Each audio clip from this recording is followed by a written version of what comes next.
Hi, it's Terri Gaines. I'm going to share a card today using the Peaceful Poppies Designer Series paper, combining it with the Lily's Impression Designer Series paper. Boy, when you look at those two together, you're going to say, what is she talking about? They don't go together.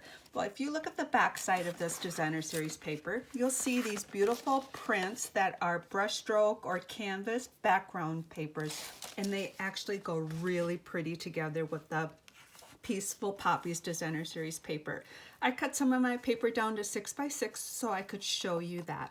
There's a Blackberry Bliss background, a Grapefruit Grove, which goes really pretty with this design. You can work with them separately or combined. And when you divide this with a little bit of basic black, it just pops out those absolutely beautiful prints to work together. And you can also use this print. This one works well too. So all three of these work really well with that print. This print works really well with both of these separate or on their own. And like I said, when you bring that little bit of black, if this print has any black, just bring a little bit of black to that. They are absolutely beautiful together. This one works really well with the Grapefruit Grove and add a little bit of black to that. This one works really well with both of the Grapefruit Grove and the Blackberry Bliss on its own or separate. Absolutely beautiful. The Designer Series paper is double-sided, so you need to look at both sides because some of these are beautiful, work well on both sides. So again, these work well together or on their own. And then this one works really well with these two prints. So there's so much you can do with these two together. So it'll be a fun combination for lots of different card designs. The card design I'm sharing today is one I did use for a Stamp-A-Stack. And I gave my customers 3 of the different background prints, and I told them before they start their assembly to match up how they want their colors to go. And to be sure to look at both sides of the Designer Series paper because they might like one side better than the other side, or sometimes that's such a tough decision which side you use. So be sure you match those up before you start the assembly. I'm going to use these two for this card. And the card base is 5.5 by 8.5 basic black cardstock. You can score it with a Simply Scoring tool at 4 1/4 or fold it in half and use a bone folder to crease it in half. The Designer Series paper is cut for the background to be 5 1/4 by 2 3/8. And I'm just going to share why I selected 2 3/8. If I cut it at 2 inches, I can get 6 per strip, but I felt it was too narrow of a piece. So if I cut it at 2 3/8, I can get 5 per strip, 10 per sheet, and 20 per pack, because you get 2 of these in the pack.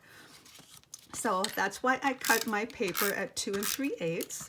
I'm going to adhere this with the snail adhesive, and I'm going to watch the top and the bottom and the left side, look for equal spacing, and then adhere that piece of paper down.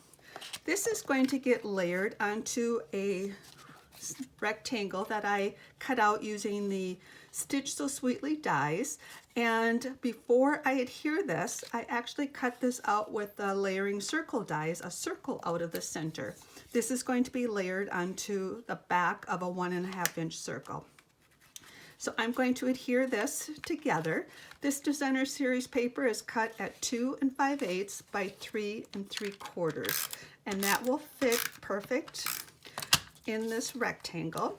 I'm going to watch opposite corners and adhere that. I am going to apply this with adhesive. If you wanted to pop it up for some dimension, you can add dimensionals here, but I'm going to just use adhesive. And I absolutely love this card just like this as a note card without adding any sentiment. If you want to add a sentiment, I'm going to actually show you using the Beautiful Bouquet stamp set. It's a great stamp set with lots of different sentiments. I stamped Thanks a Bunch with the Memento ink pad on a scrap piece of cardstock, and I'm going to use the 1.5 inch circle punch upside down to punch that out. This can be layered onto that circle that is cut out, and I failed to tell you, I cut it out because it's sandwiched in on the card front, and no one's even going to be able to tell there's a piece missing from that layer. It works perfect to maximize your cardstock. And I will take 3 dimensionals and just go in a triangle shape here, so this will pop up on the card. And then what I'm going to do is just look at the card design and see what I don't want to cover up. I'm just going to put this down in the corner and use this as a thank you card. The inside is a Whisper White that is 3 3/4 by 5. Stamp the inside sentiment before you adhere that down. And my suggestion to do that is because if you don't like how it turned out that way, you got the other side. Our paper is double-sided, so that will go on the inside. I hope you enjoyed this card. Just going to quick show you how these other 2 combinations work. Aren't those beautiful together? So bringing the Peaceful Poppies Designer Series paper with the Lily Impression paper is absolutely beautiful. If you found me via YouTube, look in the comments section for a direct link to my blog post where you'll find the supply list, measurements, and instructions for this project. There'll be a PDF tutorial you can download. Would love to have you subscribe to my YouTube channel. Just click the red box under the video. Thanks for stopping by. I hope you enjoyed creating this project with me. Stay safe and healthy.